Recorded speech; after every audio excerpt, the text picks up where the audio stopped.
Hello, and welcome to another episode of Adamo Baseball, where I'm your host, Adamo. And in this episode, I'm going to be breaking down my projections for the 2021 Texas Rangers. And I just got done looking at this lineup and rotation and bullpen. Normally, I try to find some kind of optimism. I try to feel good about teams. Maybe that there's some kind of hidden gem in there that I don't know about.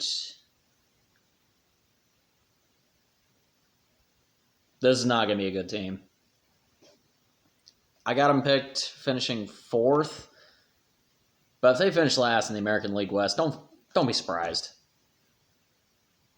Most of the players on this team have not been in the league very long. Specifically the lineup, most of them haven't been in for more than 2 years, if that. Their one big hitter that everyone knows, Joey Gallo, he's hit like 206 once, and I think that was his career high. I mean, he'll get you 40 home runs, but you can't guarantee he's going to hit it because, all right, I actually know the reason why for him. They run the shift against him a lot, and he just gets murdered. He grounds into it most of the time. Other teams will run the shift against him 9 out of 10 every at-bats, or 9 out of 10 at-bats, because he just can't hit against it. It's either going over the wall or it's going into the glove of the second baseman.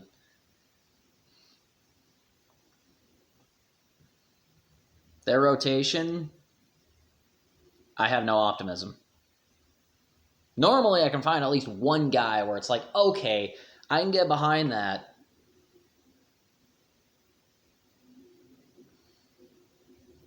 No. Their bullpen, they don't even know who their closer is.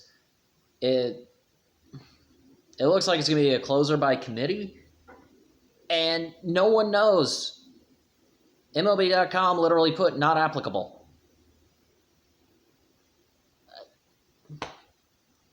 And then when I was looking it up on RotoChamp, they had that set up, but it wasn't kaput.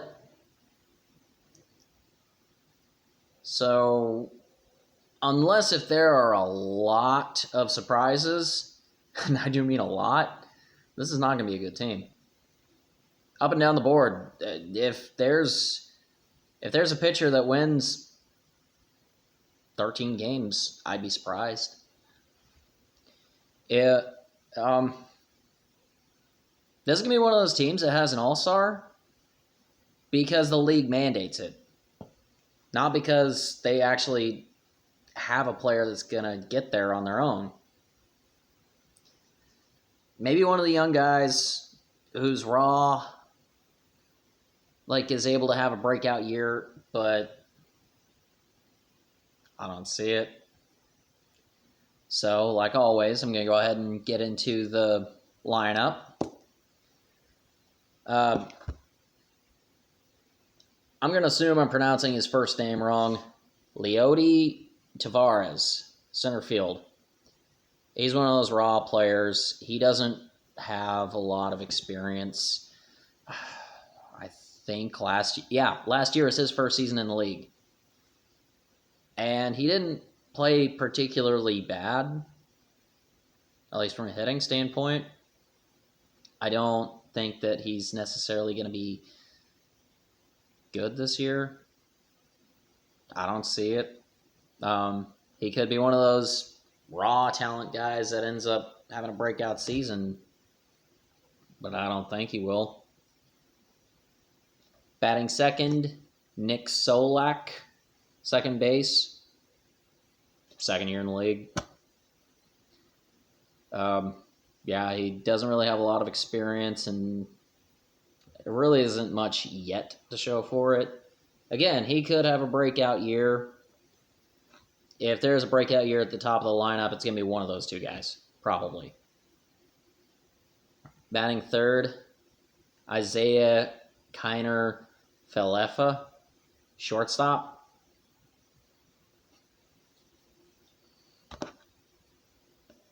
I had never even heard of him before I started researching him. And there's really not a lot to go on. You really don't want a guy that you don't really have a lot to go on for third in the lineup. But if you got to do it, you got to do it. Batting fourth, go figure. Right field, Joey Gallo. Again, he could get you 40 home runs. So he may get to the All-Star game by virtue of the long ball. But he's also probably going to be grounding into... He's going to be grounding out a lot. Though he hasn't grounded into a lot of double plays, surprisingly, throughout his career, he probably will be grounding into quite a few this year. He's a power hitter, and he doesn't seem to learn. Batting fifth, Willie Calhoun, designated hitter. I remember having to release a specific segment for my episode that I actually released later about Willie Calhoun, because last season he was hurt going into the year, so he wasn't able to start. And it looks like a lot of his career has been marred by injury, so he actually could be better, but I don't know. And if you're batting fifth in the lineup and designated hitter, you better be able to hit.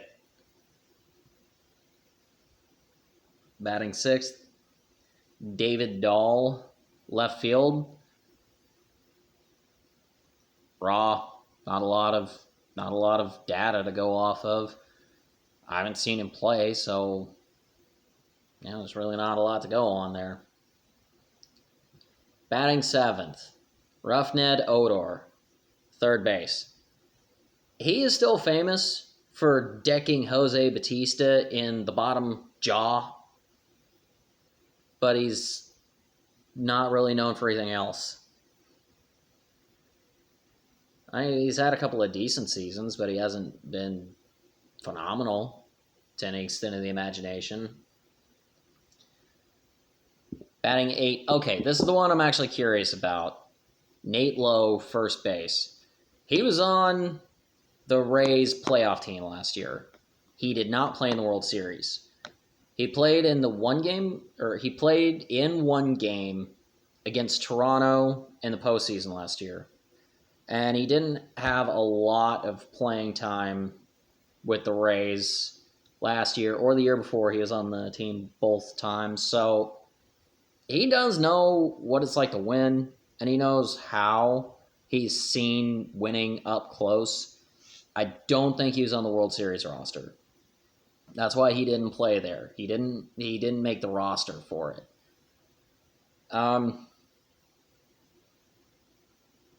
don't necessarily know that he's going to have a great year, but he has seen winning. So maybe he'll bring a different element to the Rangers. I don't necessarily... it's not going to be the JD Martinez effect, but he may actually have a surprisingly good year, especially playing at first base. Batting ninth. When I looked at the stats, Jose Trevino, the catcher,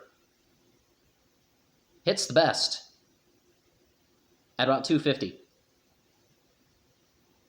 When your catcher is your best hitter on your team, and it's not at the all-star level, like just good, which don't get me wrong, I love seeing a catcher be able to hit.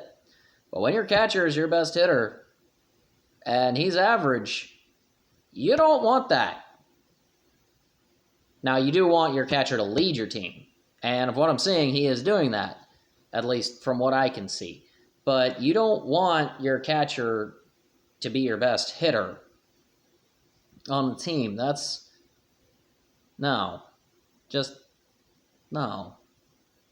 And he's batting ninth. This lineup, it's either raw and unwrangled,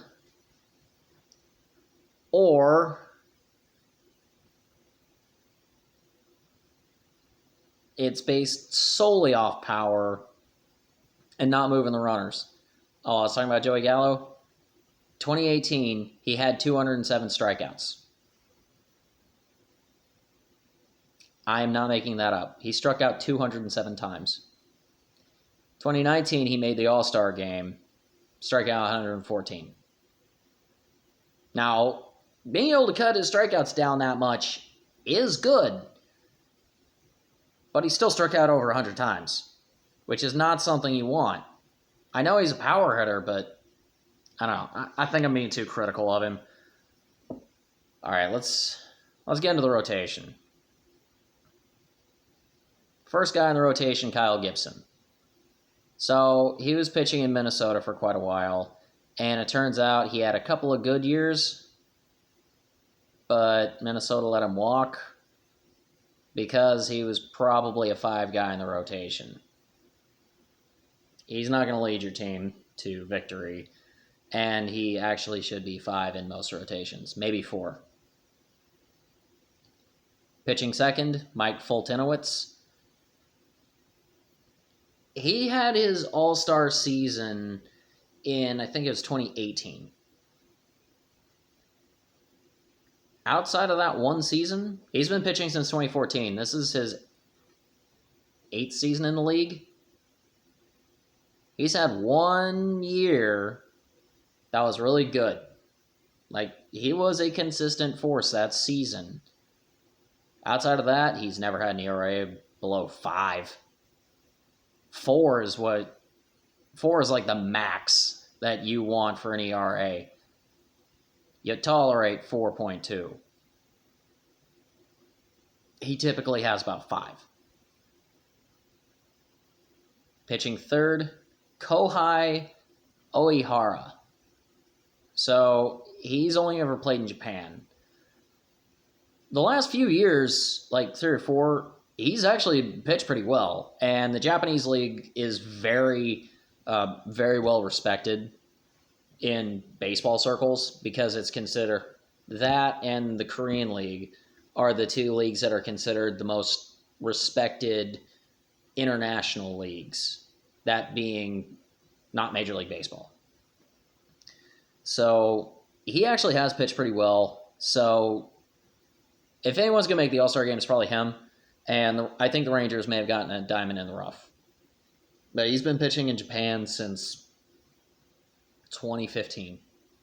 So he's got plenty of experience, and he's gotten better as the years have gone on. So he may actually be able to pitch pretty well. Pitching fourth, Dane Dunning. He's only been in the league for a couple of years, so he's another one of those raw guys that you really don't know a lot about. And pitching fifth, Jordan Lyles. I think he's been in the league for a while. I saw his stats. I didn't even look at the individual seasons because he's, well, 5th guy in the rotation or could probably get bumped down to the bullpen because of their bullpen. Again, my first source, MajorLeagueBaseball.com, said, or MLB.com, said Jose Leclerc, said not applicable. And then when I went to RotoChamp, it said Jose Leclerc or Jonathan Hernandez. And their other reliever is Joely Rodriguez. I think that's how you say his name. Rodriguez apparently actually is decent for a bullpen guy, which is about what you want. Your bullpen doesn't have to be phenomenal. You just need your setup man to get you to the end of the game. And he is a setup man. Whenever I look up bullpen guys, I look up setup men. I can't go through 12 different guys. I don't have the time or resources for that. But he actually is a pretty decent setup guy, and he may end up in the closer slot. Jose Leclerc or Jonathan Hernandez may also be in competition for the closer slot. Honestly, nobody really knows, and it's really hard to get a feel for it. I did take a glance at the rest of their bullpen, and it's not great. There's really not a lot to look forward to. So, really, top to bottom, the whole starting roster, you got one all-star. And the only reason why I don't have them I don't have them finishing last in the American League West is because Seattle is still in rebuild mode. Like, they're rebuilding their farm system so that they can actually start to get talent in Seattle and bring it into the longest postseason drought in baseball. Well, in North American sports. So, don't be surprised if Seattle jumps them. Seriously, they could. I don't think the Rangers have got much really to look forward to this season. I think that their goals for the season probably are get one young all-star and get, just have people talking about him at the deadline. And not just as like a AAA team for the rest of the league, because that happens quite a bit. You'll get teams like the Orioles, Royals, Pittsburgh, that other teams like Boston, New York, take your pick on which one, Chicago, again, take your pick, that they'll just treat those teams like a farm league at the trade deadline and basically just buy their talent at the end of July, and until a couple of years ago, get a waiver to buy their talent in August. So that's actually what's more or less created super teams over the last 4 years. And the Rangers may be seen that way this year. I hope that they're not, and I hope I'm wrong. I do. I hope I'm wrong, and I hope there's some element that I'm missing. But I do not see this team doing very well this year at all. The American League West is not what it was. It's not what it has been in years past. And the Rangers are going to be fighting not to finish last. I think that should be one of their goals. One, get a young all-star that they can develop and try and build a team around. And two, not to finish last in the division. Don't bother trying to win it. You're not going to. Just try not to lose it. Those are my thoughts on the Texas Rangers. If I get a lot of hate, okay. But you can let me know your thoughts in the comments down below. Or if you're listening to my podcast, you can let me know on Patreon.